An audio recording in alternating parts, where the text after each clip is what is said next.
로마서 8장 6절 함께 말씀을 받들어 읽습니다. 육신의 생각은 사망이요 영의 생각은 생명과 평안이니라. 다시 한번 읽습니다. 육신의 생각은 사망이요 영의 생각은 생명과 평안이니라. 아멘. 그렇습니다. 육신의 생각은 사망으로 나아가게 됩니다. 그러나 영의 생각은 생명과 평안이다. 생각의 차이가 이처럼 사망과 생명, 그리고 우리의 늘 불안하고 초조하고 두려운 삶에서 평안으로 인도할 수 있는 극과 극의 차이를 가져올 수 있음을 우리가 생각해야 될 것입니다.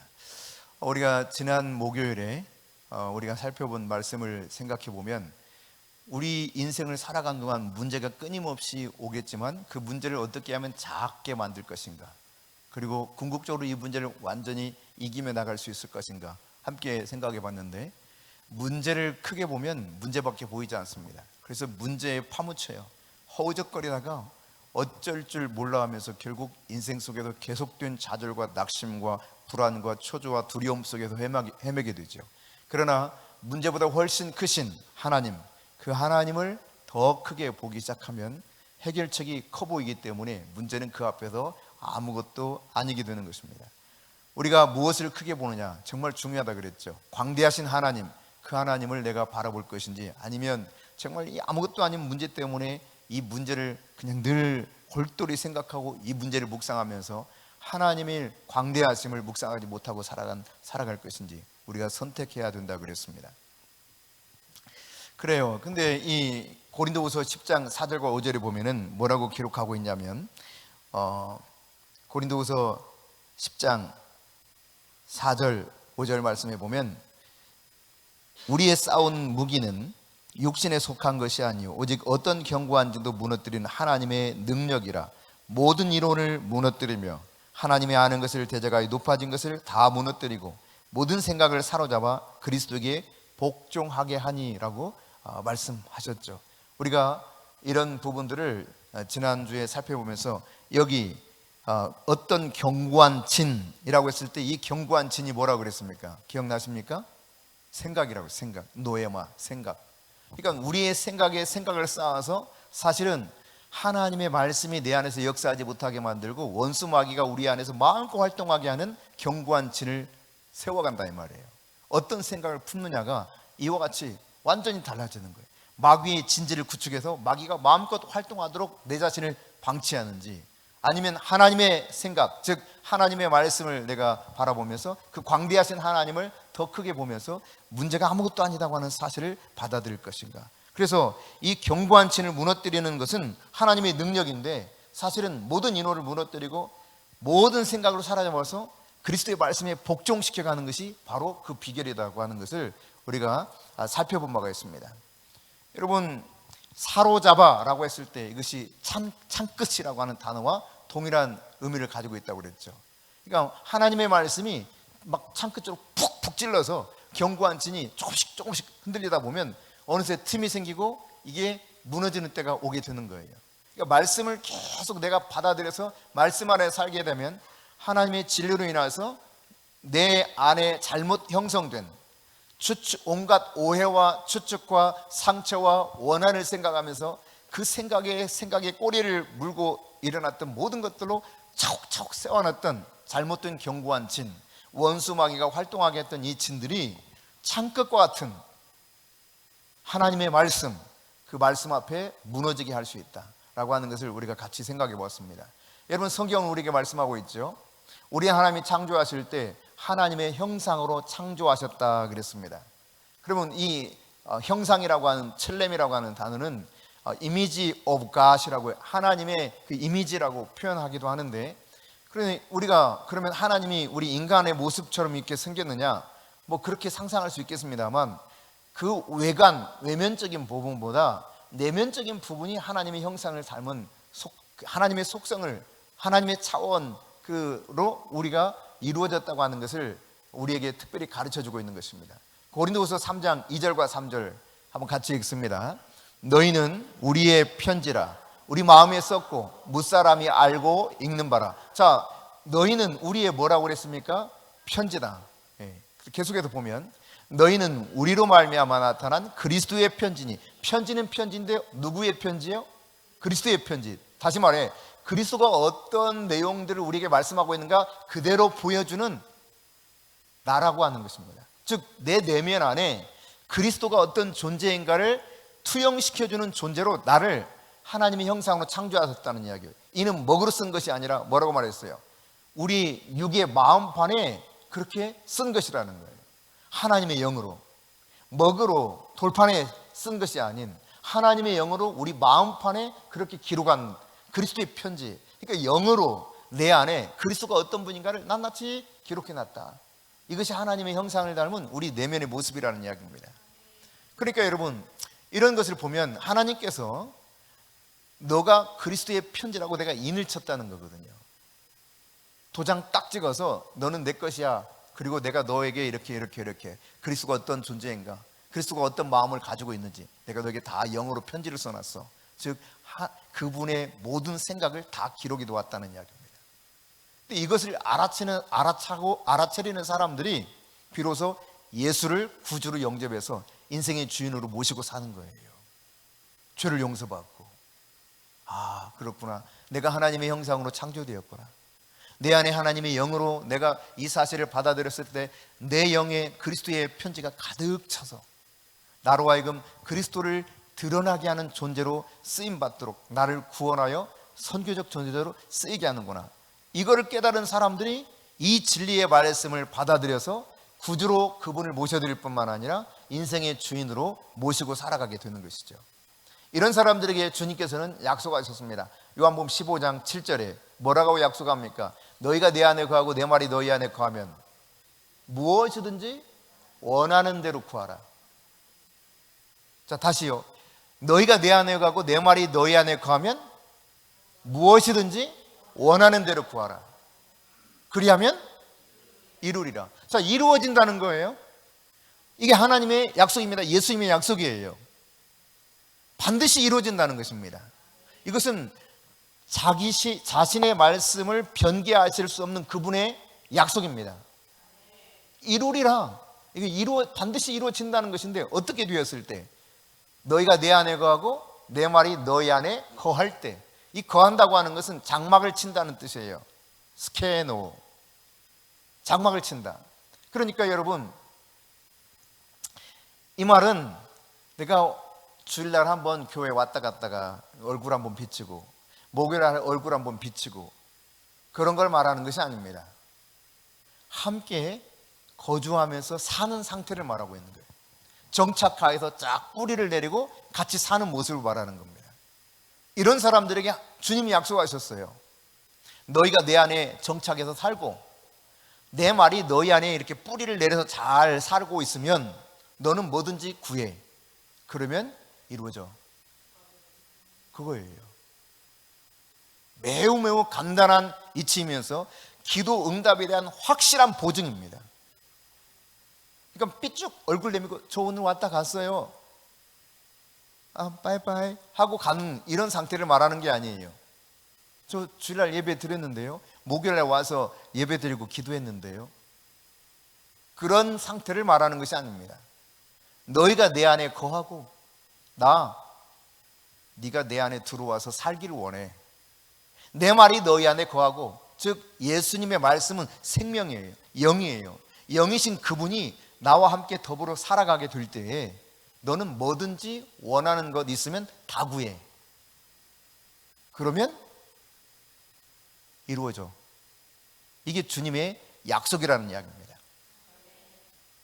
그러니까 여러분, 하나님의 생각으로 내가 완전히 이 생각 자체가, 내 판단 자체가 바뀐 상태죠. 그 말이, 주님의 말이 내 안에 거하는 것. 그러니까 뿌리부터 이 끝까지 완전히 그 말씀이 나를 사로잡는 거예요. 앞서 고린도후서 10장 5절을 우리가 살펴봤던 것처럼, 4절 끝부분 하반절과 5절을 살펴봤던 것처럼 모든 이론을 무너뜨리고 우리의 생각을 사로잡아 그리스도의 말씀에 복종시키면서 견고한 진을 싹 무너뜨리는 하나님의 능력으로 내가 변화되어 갈 때 놀랍게도 우리가 구하는 어떤 것이든지 이루리라. 네. 여러분, 우리의 기도 제목을 한번 잘 생각해 보세요. 우리의 기도 제목이 성령께서 우리 안에 두신 갈망인가? 아니면 성령 하나님, 우리 주님과 전혀 관계없는 내 욕망인가? 하나님의 갈망인지 내 욕망인지. 주님은 약속하셨잖아요. 너희는 먼저 그의 나라와 그의 뜻을 구하라. 그리하면 다 내가 너희가 구하지 않은 이 모든 것들도 다 너에게 덤으로 주겠다 말씀하셨거든요. 먼저 그의 나라와 그의 의를 구하라. 그리하면 이 모든 것을 너에게 더하시리라. 주님이 배짱 좋게 약속하셔요. 모든 것을 다 더해 주겠다.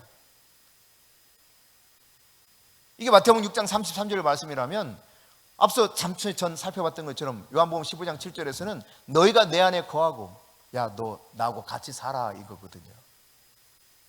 여러분, 그냥 이렇게 한번 만났을 때는 내가 남녀가 데이트를 해도 만날 때 어때요? 이쁘게 멋지게 하고 나가잖아요. 그리고 내가 보여주고 싶은 것만 보여줄 수가 있어. 취사 선택해서. 그렇기 때문에 이게 속는 거예요. 그래서 그 사람이 진짜 너무 멋져 보이고 그 사람이 최고 아름다워 보이고 그래서 이 뭐죠? 콩깍지가 씌우는 거야. 콩깍지가 야 그거 아니야 그래도 안 들어요. 콩깍지가 씌워가지고 안 듣는 거예요. 근데 살아보면 어때요? 오메 내가 잘못 봤네. 어쩌다가 내가 이런. 근데 주님이 같이 살자고 하는 것은 내 모습을 다 보여주기 원한다는 이야기입니다. 낱낱이 다 보기를 원한다는 이야기예요. 너도 나를 다 경험해 봤으면 좋겠어. 너희가 내 안에 거하고 내 말이 너희 안에 거하면 정착해서 쫙 뿌리를 내리고 나와 같이 살면 무엇이든지 원하는 대로 구하라. 조건이 없어요. 뭐든지 다 구하래.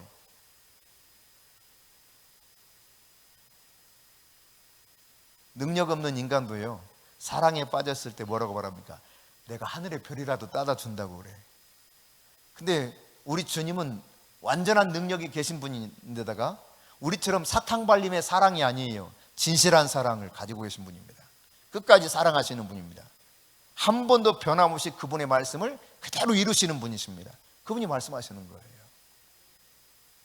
너희가 내 안에 거하고 내 말이 너희 안에 거하면 무엇이든지 원하는 데 구하라.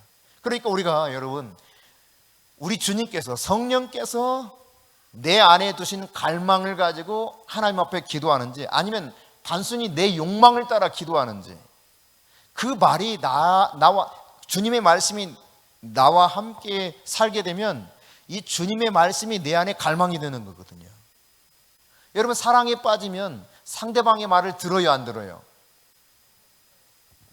제가 이름은 기억나지 않습니다만은 군에 있을 때 보육원에 있는 아이하고 이렇게 1대1로 편지를 이렇게 주고받으면서 좀 도와달라고 그래가지고 그 아이가 편지를 주고받았어요.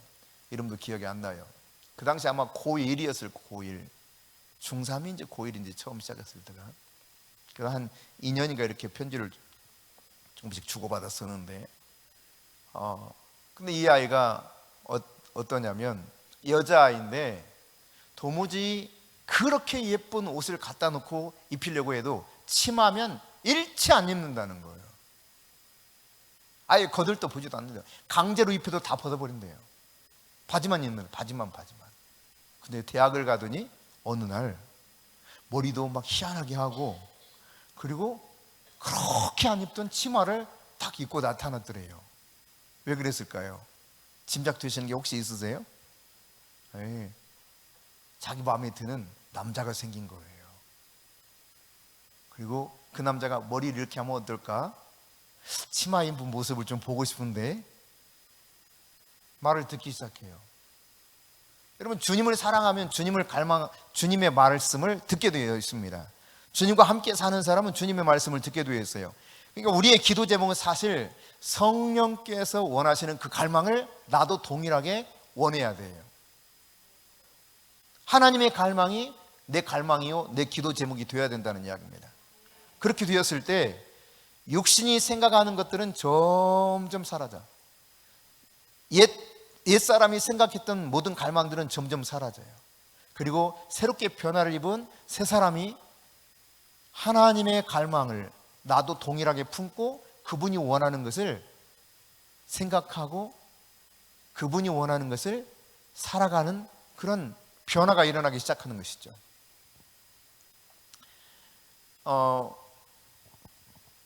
성령을 통해서 우리의 이 마음밭이요, 점점 주님이 원하시는 옥토와 같은 좋은 밭으로 바뀌어가기 시작합니다. 그냥 딱딱하게 굳어있던 마음도 어느 순간 이게 조금씩 부드러워지기 시작해요. 거기 돌멩이만 몽땅 있었는데 돌멩이가 하나하나 제거되기 시작해요. 가시 떨기가 굉장히 많았는데 이거 하나하나가 성령이 계속 역사하시면 나도 모르게 제거되기 시작합니다. 그러다가 어느 날 자신도 모르는 사이에 옥토와 같은 좋은 밭으로 내 마음밭이 바뀌어 있는 것을 발견할 수 있게 돼요. 성령의 역사지요. 성령이 충만함이 우리 안에 들어오게 되면 사랑과 희락과 화평과 오래 참음과 자비와 양성과 충성과 온유와 절제의 마음이 내 안에 들어오거든요. 그럼 나도 모르게 그 성령이 내 마음밭을 막 읽어가는 거예요. 그렇게 되었을 때 여러분, 놀랍게도 이렇게 내 마음밭이 옥토로 변하면 변할수록 하나님의 말씀이라는 씨앗이 내 마음밭에 떨어졌을 때 하나님이 본래 우리에게 원했던 그 말씀의 씨앗을 통해서 이루기 원했던 모든 것들이 실제화 되어지기 시작하는 거죠. 나타나기 시작하는 거예요, 구체적으로. 근데 내 안에 마음밭이 제대로 가꿔져 있지 않으면 하나님의 말씀의 씨앗이 떨어져도 쉽게 아멘 했다가도 어떻게 돼요? 조금 어려운 일이 생기면 이거 노멘이 돼. 또 이 말씀을 받아서 잘 자라가다가도 야 이제 좀 잘 제대로 열매를 맺을 것 같다라고 생각되는데 어느 날 갑자기 푹 꺼지기 시작해요. 염려와 재리에 대한 유혹과 이생에 대한 자랑이 이 기운을 꺾어버립니다. 그러니까 성령께서 내 마음밭을 자꾸 갈아 엎어주셔야 돼요. 하나님의 말씀과 성령이 내 마음밭을 자꾸 갈아 엎어줄 때, 그 말씀의 씨앗이 떨어졌을 때 내 안에서 그분이 원하시는 것들을 제대로 내가 받아들이고 누릴 수 있게 된다는 사실입니다. 뇌의 스위치를 켜라, 이 책의 저자 리프 박사라고 그랬죠. 뇌과학자예요. 이분은 건강한 생각과 유해한 생각, 이 생각의 차이가 얼마나 인간을 완전히 다르게 만들 수 있는가를 과학적으로 이 책에 기록을 하고 있습니다. 그러니까 우리 생각 속에 어떤 것들이 들어와서 인지 과정을 딱 거치면 사람은 그 생각과 인지 과정을 통해서 뭔가 실질적으로 우리 육신 내 몸도 변하고 모든 상황이 변할 수 있다는 거죠. 그래서 유해한 생각, 해로운 생각을 갖게 되면은 그것을 내가 인지하는 순간 점점 이것이 영향을 미쳐서 결국은 육신의 병을 가져올 수 있다는 사실을 언급하고 있습니다. 그러나 건강한 생각을 하게 되면 내 앞에 불안하고 초조한 문제가 와도 건강한 생각, 즉 하나님의 생각이죠. 말씀이 주는 진리로 내가 반응하기 시작하면 이것들은 점점 살아가기 시작하는 거예요. 이거를 뇌과학자도 인정한다 이 말입니다.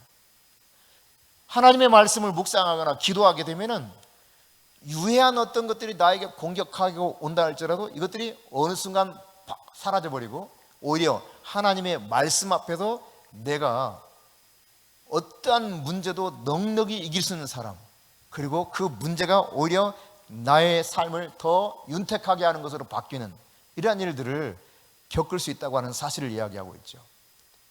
화를 많이 내면 여러분 육신적으로 어떤 문제가 생길 수 있느냐? 고혈압에 시달릴 수 있다는 겁니다. 고혈압 혹시 있는 분들은 혹시 내가 화를 많이 내지 않나? 이게 한번 생각해 봐야 돼요. 네. 혈압이 문제가 있다. 그러면 이 분노의 문제, 이 문제를 잘 다시 한번 생각하고, 이 분노가 나를 삼키려고 막 하기 전에 이 분노의 문제를 다스려야 되겠죠. 네. 분을 내어도 죄를 짓지 말아라 그랬잖아요. 해가 지기 전에 이 문제를 풀으라 그랬거든요. 마귀가 틈을 타지 못하도록 이 문제를 풀어라 그랬습니다. 그러니까 생각은 이처럼 다양하게 몸의 변화를 가져올 수 있다는 이야기입니다. 이 생각을 통해서 스트레스를 받기 시작하면 대체로 또 궤양에 시달립니다. 위장 장애가 올 수 있는 경우들이 많다는 사실이에요. 그러니까 어떤 생각을 갖느냐에 따라서 내 몸의 상태, 내 삶의 모든 것들이 다 바뀔 수 있다는 사실을 과학자들도 인정하고 있더라. 여러분, 그렇다면 하나님께서 생각하시는 것처럼 생각하기 시작하면 어떤 변화가 일어날까요? 하나님처럼 생각하기 시작하면 놀랍게도 우리가 소유할 수 있도록 하나님 본래 창조하셨던 일들이 우리 안에서 생성되기 시작해요. 그러니까 잘못된 생각이 들어와도 말씀을 통해서 하나님의 생각으로 바꿔가기 시작하면 창조주 하나님이 나에게 소유하도록 허락해 주신 그 놀라운 은혜의 삶이 내 안에서 조금씩 드러나기 시작한다는 이야기입니다. 그래서 마침내 그것을 소유하게 된다는 이야기죠. 여러분, 로마서 8장 6절 다시 보겠습니다. 시작. 육신의 생각은 사망이요 영의 생각은 생명과 평안이니라. 그러니까 육신의 생각은 죽을 길로 가는 거예요. 그러나 영의 생각은 생명과 평안입니다. 예수님께서는 예수님의 말씀 자체를 뭐라고 표현합니까? 요한복음 6장 63절에 그렇게 말씀하고 있어요. 내 말이 영이요 곧 뭐라고 말해요? 생명이라. 주님의 말씀은 영이고 생명이라는 거예요. 그러니까 육신의 생각은 사망이지만 영의 생각은 생명과 평안이라 그랬는데, 그러면 영의 생각이 뭐냐? 주님의 말씀이에요. 그러니까 말씀을 내가 취해서 말씀으로 내가 계속 내 생각을 사로잡기 시작하면 생명과 평안의 역사가 일어나요.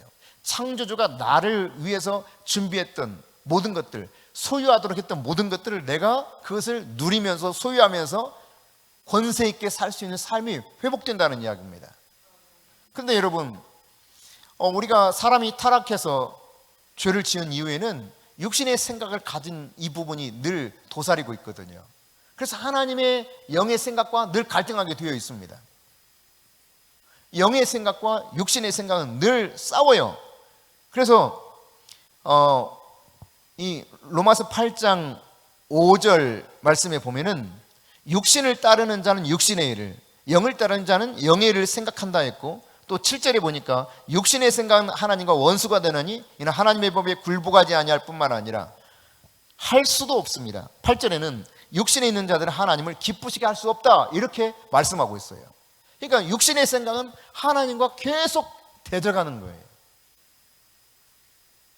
주 가운데 빠져 있는 사람들은 여기에서 계속 이 두 가지가 갈등을 할 수 있다는 이야기입니다. 근데 여러분, 우리가 깨달아야 될 것은 우리의 영은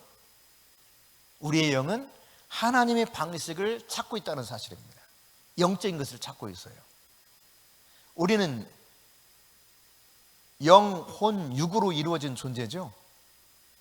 마귀가 우리를 공격한다 할지라도 우리의 영은 틈탈 수가 없습니다. 왜냐하면 예수 그리스도를 믿었을 때 우리 영 안에 예수 그리스도의 영이신 성령님이 들어와 계시기 때문에 우리의 영은 마귀가 어떻게 할 수가 없어요. 마귀가 공격할 수 있는 것은 혼과 육, 이것을 공격하는 것입니다. 근데 우리가 영인 하나님의 말씀으로 충만해질수록 우리의 혼, 생각과 의지와 감정은 영에 조율되어서 살아가게 되어 있어요. 근데 영이 쪼그라들고, 다시 말해 주님의 말씀이 쪼그라들고 육신의 것들이 많아지면 이 혼은 육신적으로 반응하게 되어 있습니다. 그러니까 우리의 생각과 의지와 감정은 이 중간에서 힘 있는 쪽으로 끌려가요. 힘 있는 쪽으로. 육신이 강하면 육신 쪽으로 끌려가고 영이 강하면 영 쪽으로 끌려갑니다. 그래서 내 영이 강하면 강할수록, 하나님의 말씀이 풍성하게 거하면 거할수록 이 생각과 의지와 감정이 하나님의 생각을 하기 시작해요. 변화가 일어나기 시작합니다. 이것이 더 커지면 커질수록 하나님이 창조하실 때 우리에게 소유하도록 한 그것들을 내가 소유하며 살아갈 수 있다는 사실이에요. 할렐루야. 여러분, 그러니까 우리 아버지가요 늘 화를 버럭버럭 내서 나도 그렇게 닮아서 어쩔 수 없어요. 이건 육신의 생각이에요. 우리 아버지가 남봉꾼이라요, 저도 그냥 어쩌다 눈도 돌아가고 몰라요. 그러나 영의 생각에 사로잡히기 시작하면 이게 바뀌기 시작해요. 육신의 유전자가 아니라 영의 유전자, 그리스도의 유전자로 내 삶이 바뀐다는 이야기입니다. 하나님의 말씀이 내 안에 들어오기 시작합니다. 계속 말씀을 묵상하고 말씀을 앞에 내가 살아가기 시작하면, 말씀과 더불어 씨름하면서 말씀 앞에 내가 굴복하기 시작하면, 그 말씀 앞에서 영이신 그분이 나를 이끌어가서 그분의 이 영의 DNA 속에서 살아가게 만들어서 내 성품도 그분이 변화시킨다는 사실입니다. 그런데 이것이 부단히 견고한 진을 쌓고 있었던 부분이기 때문에 부단히 싸워야 돼요. 여러분, 지금 우크라이나와 러시아가 싸우는 거 보세요. 예를 들어 카유라고 하는 도시를 하나 가지고 그냥 뺏겼다가 다시 뺏었다가 막 왔다 갔다 하지 않습니까? 전투력이 강한 쪽이 뺏는 거예요. 사실 또 전투력이 어느 쪽이 강하면 거기를 또다시 점령하게 되는 것이죠. 똑같습니다, 여러분. 영적인 부분에 있어서도 내 생각과 의지와 감정이 육신에 속해 있다가도 하나님의 말씀으로 내 영이 건강해지고 건강해질수록 견고한 진을 파하는 하나님의 능력이 되는 거예요. 그래서 이걸 무너뜨리는 게 되는 것입니다. 내 삶에 변화가 오기 시작하는 거예요. 그 타락한 육신의 아버지의 그 DNA가 내 안에 있었다 할지라도 점점점 이것이 물러가고 하나님의 유전자로 바뀌기 시작한다는 이야기입니다. 내 영은 그걸 갈망해요. 내 영은. 근데 영이 점점점 쪼그라들면 그 갈망하는 수치가 점점점 다운되겠죠. 여러분이 내가 누구인가라고 했을 때 겉으로 드러난 내 모습이 내가 아니라는 사실을 깨달아야 됩니다. 사실은 나라고 하는 존재는 내 영이 진짜예요, 진짜. 그래서 여러분, 에베소 2장 1절 이하에 뭐라고 말합니까? 허물과 죄로 죽었던 너희를 살렸다라고 말하잖아요. 그러니까 예수 그리스도를 믿기 전에는 멀쩡해도 죽은 존재지만 예수 그리스도를 믿은 다음에는 여전히 이 육신과 어떤 이 혼 쪽의 변화가 아직 일어나지 않았다 할지라도 나는 살아있는 생명이 있는 존재로 이미 바뀐 거예요. 그러니까 나의 진짜 모습은 영의 모습입니다. 나의 진짜 정체성은 영적인 존재인 거예요. 그러니까 여러분의 영, 여러분의 진짜 나라고 하는 것이 내 영 안에 그리스도의 마음을 잘 알거든요. 내 영이 주님이 원하시는 것이 무언가. 왜냐하면 그리스도의 영이 내 안에 있기 때문에 그리스도의 마음을 알아요. 그리스도의 생각을 알아요. 그런데 그럼에도 불구하고 이 그리스도의 마음과 그리스도의 생각을 아는데 내 인격이 아직 다듬어지지 않은 내 인격이 그냥 이 잘못된 어떤 특정 부분이 툭툭 튀어나올 수 있단 말이에요. 그러니까 내가 영이신 하나님의 말씀 앞에 굴복하지 않으면 잘못된 게 툭툭 튀어나와요. 그래서 그리스도의 말씀에 우리의 생각을 사로잡아 복종하게 하라고 말씀하고 있는 것입니다. 모든 이론을 다 무너뜨리라는 거예요. 알고 있는 지식과 상식, 정보, 사람들이 주는 다양한 것들, 이게 참고는 될지 모르지만 그것은 진리는 아니에요. 진리의 말씀인 영이신 하나님의 말씀 앞에 내가 비춰보고 이게 참인지 거짓인지를 구분해서 진리로 우리가 반응하게 될 때 우리가 진짜 하나님의 말씀 앞에서 주님이 나에게 주신 모든 소유와 권세와 능력을 누리며 살 수 있는 그런 존재가 될 수 있다는 사실입니다. 로마서 12장 2절에서는 그래서 그렇게 말씀하고 있는 것입니다. 이 세대를 본받지 말고 마음을 새롭게 함으로 변화를 받으라 그랬어요. 너희 마음을 새롭게 함으로 변화를 받으라. 이 변화라고 하는 것은 조금 변했네 이런 상태를 말하는 것이 아닙니다. 트랜스폼 해당하는 거예요. 그러니까 완전히 형태가 달라지는 것입니다. 그렇게 변화를 받으라는 거예요. 그래서 결국 무엇을 하게 만듭니까? 하나님의 선하시고 기뻐하시고 온전하신 뜻이 무엇인가 분별하면서 그 뜻대로 살아가게 만드는 것, 이것이 영적인 예배라는 거예요. 그래서 너희 몸을 거룩한 산제사로 드리라. 이것이 너희가 드릴 영적 예배니라. 그럼 여러분, 이 세상을 살아가는 동안 내가 그냥 계속 어디에 많이 노출시키며 사는가가 그래서 중요한 것입니다. 내가 말씀에 나를 자꾸 노출시키는지, 그러니까 세상의 지식에만 노출시키는 건지, 세상의 방법과 이론을 내가 추구하는 건지, 하나님의 말씀 앞에서 설령 세상에서 그렇게 말한다 할지라도 하나님의 진리의 말씀이 정반대를 이야기하고 있다면 나는 그것을 기꺼이 취해서 내가 그것을 묵상하고 주장할 것인지, 여기에 따라서 인생은 너무 다른 존재로 살아갈 수 있다는 사실입니다.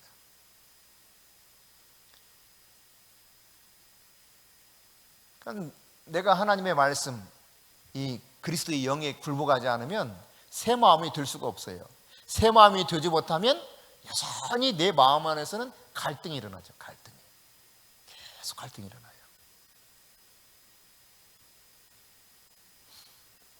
예를 들어 이런 것도 똑같은 겁니다. 주님께서 깨어있어 기도하라 그랬잖아요. 시험에 들지 않게 깨어있어 기도하라. 너희가 한 시간도 깨어있을 수 없더냐? 자, 그러니까 적어도 이 세상에서 시험에 들지 않고 이길 수 있는 비결 중에 하나는 뭐라는 것입니까? 최소한 1시간 기도해야 된다는 겁니다. 1시간. 저 기도할 시간 없어요. 이렇게 생각하지. 난 피곤해서 기도 못해요. 이렇게 생각하지. 다른 할 일이 너무 바빠요. 이렇게 생각하죠. 그러니까 꼬꾸라지는 거예요. 그러니까 안 되는 거예요. 주님 말씀은 너희가 시험에 들지 않게 깨어있어 기도하라. 너희가 1시간도 기도할 수 없더냐? 1시간이야, 1시간. 1hour. 과거 성경에는 1시 동안 깨어있을 수 없더냐 이렇게 말했거든요. 그래서 이게 1시가 뭐야? 근데 정확하게 말하면 1시간이야, 1시간. 1hour. 너희가 1시간도 깨어있을 수 없더냐? 깨어서 기도하라는 겁니다. 또 성경은 뭘 말합니까? 쉬지 말고 기도하라고 말합니다. 그러니까 끊임없이 기도하는 것이 주님이 우리에게 영이신 말씀으로 우리에게 생명과 평안을 주기 위해서 우리에게 말씀해 주고 있는 거예요. 근데 우리는 이런저런 여러 가지 다양한 이유를, 그럴싸한 이유를 이야기하면서 그럴 시간 없다 그러죠. 그러니까 예수 믿기 전에는 여러분이 기도를 안 해도 조금 괜찮게 적당하게 살아갈 수가 있어요. 근데 예수님 제대로 알고 나서, 제대로 모르는 사람도 별로 그렇게 큰 지장을 받지 않아. 근데 제대로 알고 나서 기도하지 않으면 영향을 출렁출렁 많이 받습니다. 하나님의 말씀에 내가 갈등을 일으키면서 내가 새 마음이 아니면 그리스도께서 나에게 주신 그 마음, 영이신 하나님의 말씀 앞에 내가 굴복해서 새 마음으로 변화를 받지 않으면 나는 늘 갈등하게 되어 있어요. 그러나 다윗은 어떻게 합니까? 내가 새벽을 깨우리로다. 비파야 수구마 깨어 노래할지어다. 내가 새벽을 깨우리로다. 그는 하나님의 사람들은 하나님의 말씀 안에서 반응하며 살았거든요. 우리의 진짜 가장 깊은 갈망은 뭐냐면 영이신 하나님이 내 안에 계시기 때문에 그 영이신 하나님과 깊은 교제를 누리기 원하는 것이 우리의 영적인 갈망이에요. 내 안에서 내 영이 그렇게 갈망하는 거예요. 그렇지만 그 영이신 하나님과 임재 안에서 하나가 되기 원하지만, 창조주와 깊이 있게 소통하기 원하지만 여전히 새 마음으로 변화를 받지 않으면 이게 다 우선순위에서 밀린단 말이죠. 너무 할 게 많아, 너무 나를 유혹하는 게 많아, 너무 나를 좋은 방향으로 뭔가 해줄 것처럼 여기저는 것들이 도처에 깔려 있어요. 여러분, 누가복음 5장 4절에 보면 예수님께서 베드로에게 깊은 데로 가서 그물을 내리라 그럽니다. 베드로는 어부입니다. 어려서부터 아버지 물고기 잡는 거 쫓아다니면서 배웠던 사람입니다. 참 신기하더라고요. 저는 섬에서 군대 생활을 했는데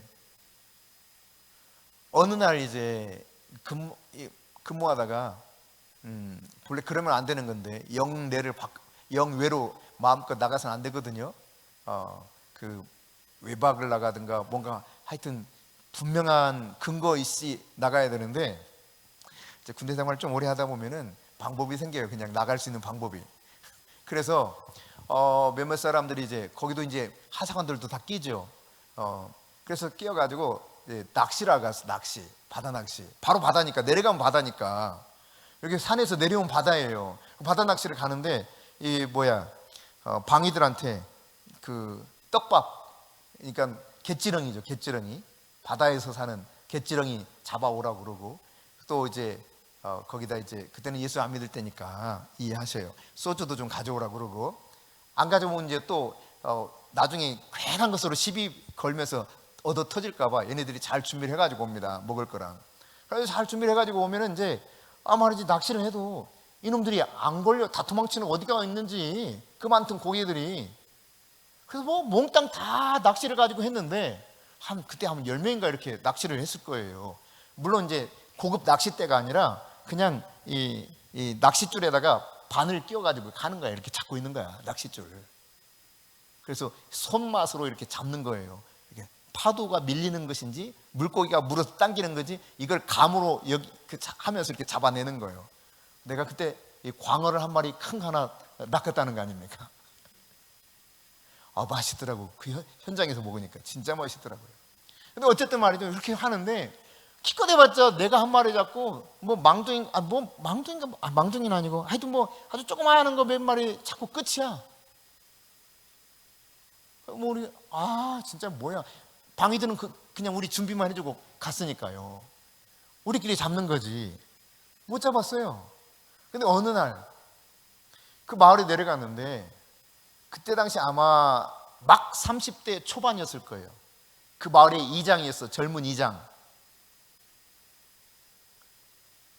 일찍 결혼해가지고 애들도 있고 이장이었는데, 이 사람이 말이죠, 약간 이게 해가 서산으로 넘어가려고 하니까 바켓스 하나 들고 덜렁덜렁 가더라고요.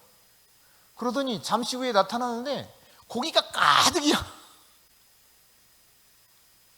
그럼 우리가 그거 보다가, 도대체 우리는 하루 종일 고기 잡는다고 해가지고 고기 몇 마리 기껏 해서 잡아가지고 허기진 상태에서 그냥 어쩔 수 없이 매운탕 끓여 먹고 왔는데, 도대체 당신은 비결이 뭐냐 그랬더니 하는 말, 물때를 알아야 된대요. 물때. 물이 썰물과 밀물에 따라서 고기가 드는지 고기가 사라지는지 이게 다 있답니다. 근데 뭘 모르지 그냥 우리 낮에 시간을 내 가지고 가는 거니까 그때 이제 땡볕 쬐면서 아주 뜨뜻한 그 햇볕 다 받아 쬐면서 열심히 낚시하는데 그때는 고기가 없다는 거예요. 알았나?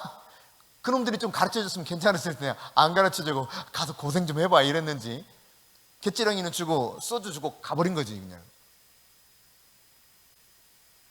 이렇게 지금 베드로는, 그러면 그 사람은 어떻게 그렇게 압니까? 어려서부터 그 마을에서 자기 집 가족들이, 그 옆에 친지들이 다, 이웃들이 고기 잡는 거 가서 따라가서 잡아보기도 했고 했기 때문에 다 아는 거예요. 서당계 3년이면 뭐 한다? 풍어를 없는다잖아요. 그러니까 너무 잘하는 거지. 잠시 가가지고 고기를 몽땅 잡아와. 차원이 다르더라고요, 차원이. 근데 지금 이 베드로는 아주 그냥 잔뼈 굵은 어부입니다, 어부. 지금 고기 잡으면 안 되는 거예요, 지금. 밤새도록 고기 많을 때 그물 내리는데 단 한 마리도 못 잡았어요. 그런데 지금 이 밝은 대낮에 그물을 치라 그래요. 깊은 데로 가서.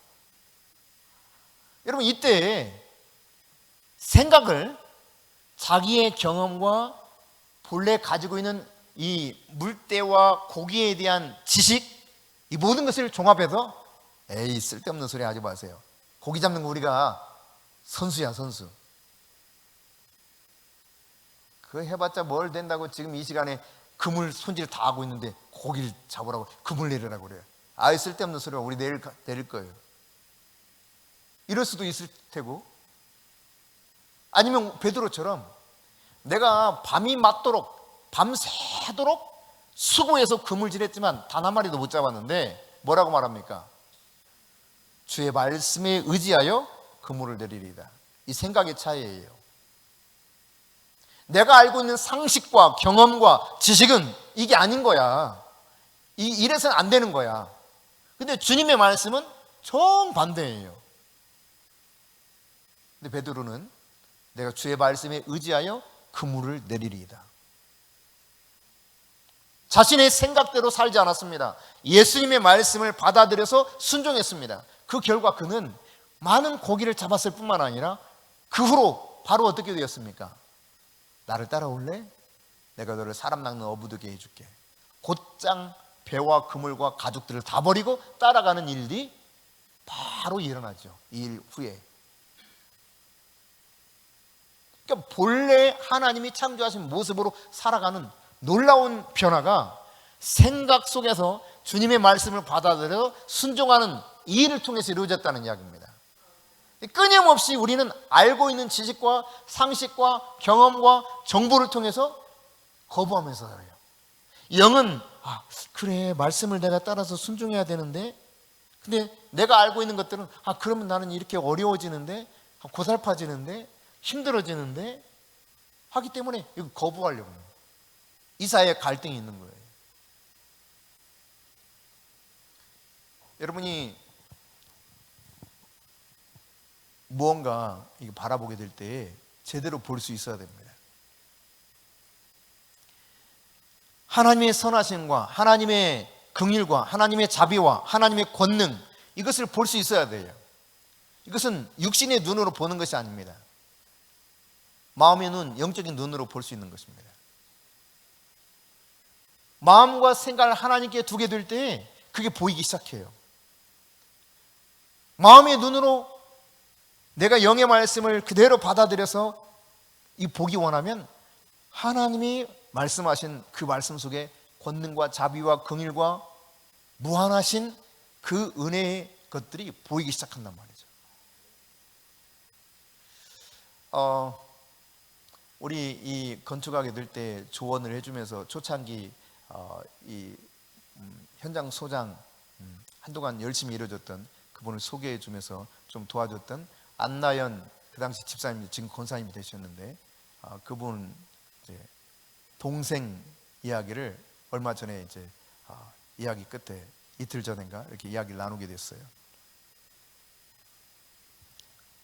근데 그 안정은이라고, 지금은 이제 미순이라고 이름을 바꿨는데, 이분이 아마 10몇 년 됐을 겁니다. 당시 이제 혈액암을 앓았어요. 혈액암. 그래서 분당 서울대 병원에서 치료를 받다가 여기저기 다니다가 서울대 병원 거기 하다가 그것도 안 돼가지고 거기서도 아무것도 안 된다고 그러니까 해화동에 있는 서울대 병원으로 급히 옮겨서 거기서 또 아는 사람 통해서 이렇게 치료를 받는데, 거기 가니까 하는 말이 이틀 후면 생명이 끝이 날 것 같다는 거예요. 이틀 후면. 이게 그냥 방법이 없다는 거예요. 다 해봤는데 이제 잘해봤다 이틀 정도 견딜 것 같다. 그런데 이 동생이 죽으면, 동생의 애들이 둘이 있었는데 이제 꼬맹이들인데 아직 학교도 안 들어간 애도 있는데 이래서는 안 된다고 하면서 하나님께 때를 부리기 시작했다는 거예요. 그럴 무렵에 이제 그 당시 최 목사님과 저에 대한 이야기를 들은 거죠. 사촌이니까. 근데 이제 비슷한 질병을 앓으면서 애를 셋 낳았잖아요. 재생불량성 빈혈이었으니까. 그리고 이제 사역을 한다는 이야기를 듣고 저희들에게 기도를 요청했어요. 그래서 병원에 갔습니다. 아마 총사님 그때 안 가신 것 같아요. 그죠? 갔나요? 기억이 잘 안 나. 내가 갔어요? 하여튼 뭐 가가지고 이제 기도를 하는 거예요. 기도를. 근데 기도하고 나면 조금 이렇게 정신이 돌아온대요. 막 헛것이 보여서 막 이상한 소리 했다가, 그러다가 이제 돌아가고 좀 지나면 또다시 그러고, 시간이 지나면. 그래서 세 차례인지 뭐 몇 번 가서 이렇게 기도를 해줬어요. 근데 그때 당시에 이 안나영 권사님이 지금 병원에서는 죽는다고 그랬는데 내 동생 이제 가족들한테 그런 거예요. 그러니까 이 제부죠. 자기 동생의 남편 제부도 이제 포기했어. 그리고 그 시댁에서도 다 포기했대요. 이제 할 만큼 다 해봤는데 여기까지인가 보다 포기했다는 거예요. 그 제부한테 무슨 소리를 하는 거냐, 내 동생 안 죽는다. 그러면서 하는 말이, 저가 채찍에 맞아 우리가 나무를 얻었도다. 베드로전서 5장 7절 말씀을 5장 4절 말씀인가요? 그걸 적어주고 믿지도 않았대. 이 남편은 내가 있는 동안에 내가 이렇게 하는데 내가 가고 나면 내가 계속 있을 수는 없으니까 너가 이 말씀을 계속 읽어줘라. 계속 끊임없이 읽어줘라. 그리고 선포해라.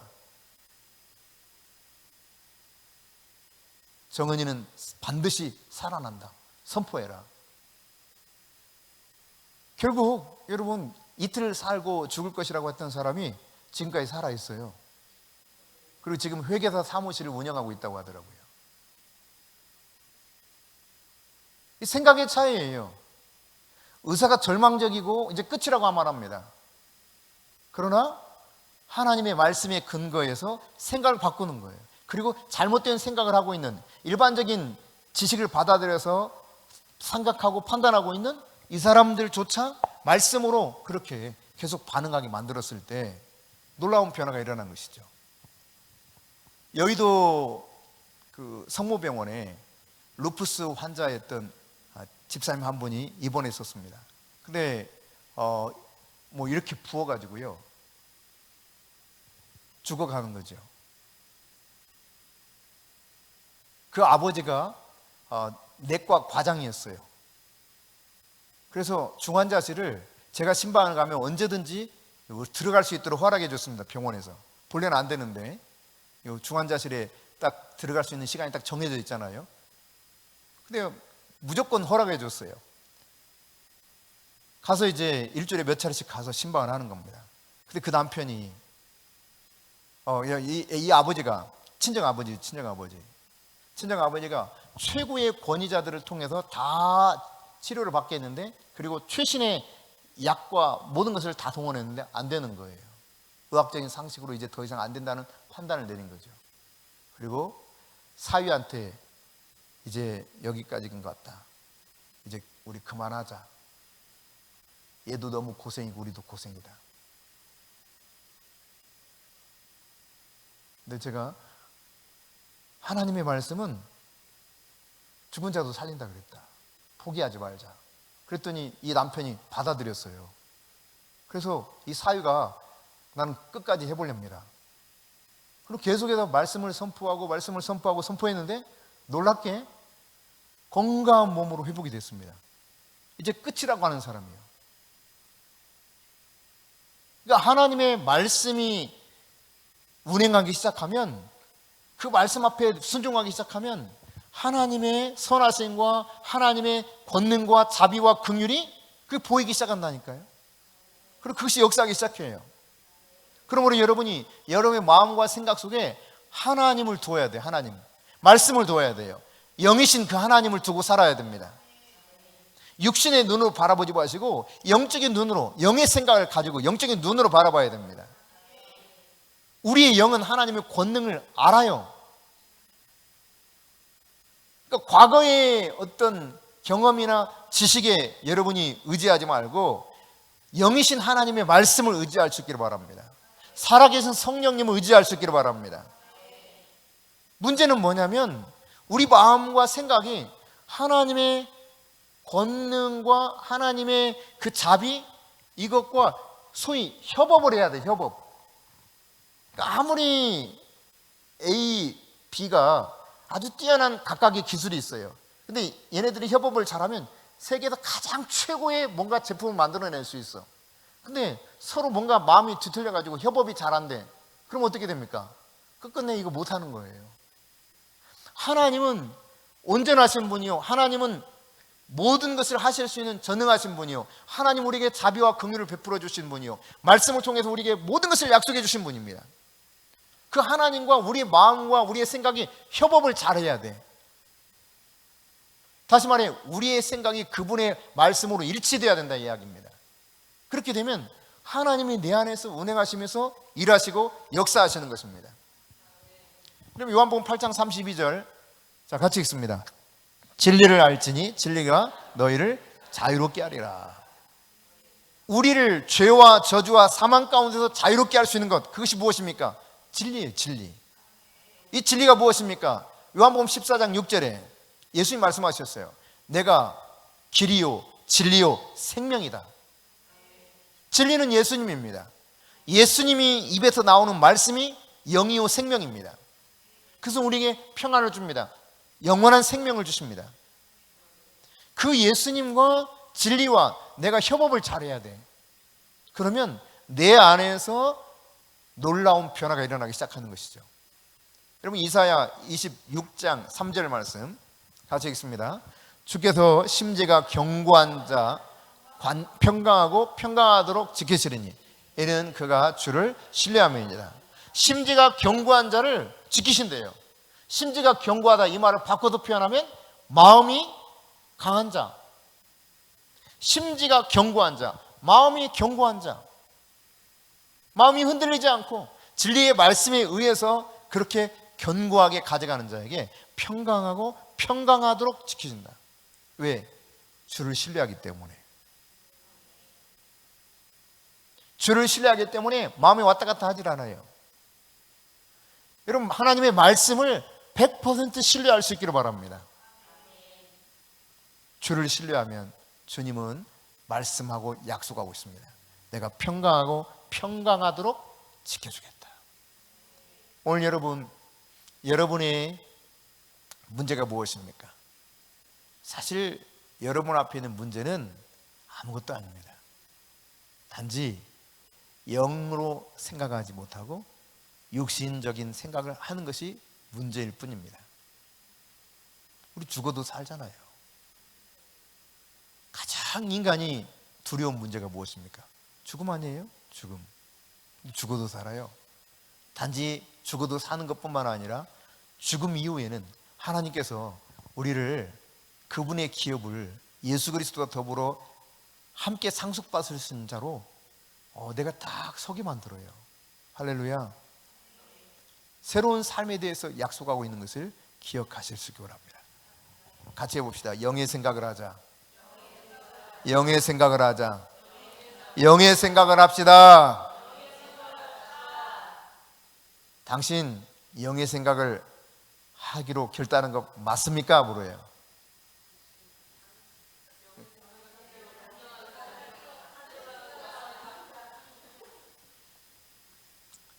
물어보세요.